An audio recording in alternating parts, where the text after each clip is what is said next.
We've all shared that. We've gone to safety meetings, and when we're on the job site, we're trying to identify hazards. We're trying to mitigate these risks.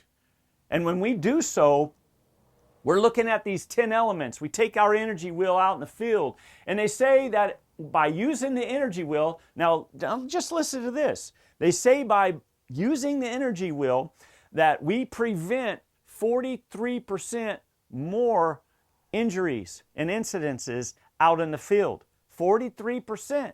Now just think about that. We've seen the minor injuries go down over the last 20 years, right?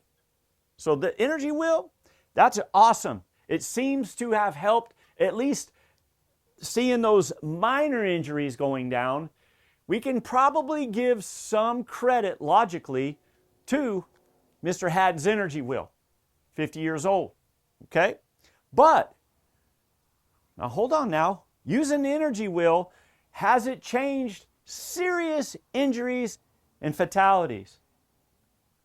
Has it? Are we seeing those numbers go down? No.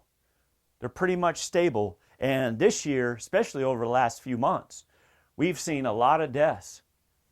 We've experienced a lot of hurt, a lot of broken hearts, and broken families. So what the heck is going on here? It's the same old,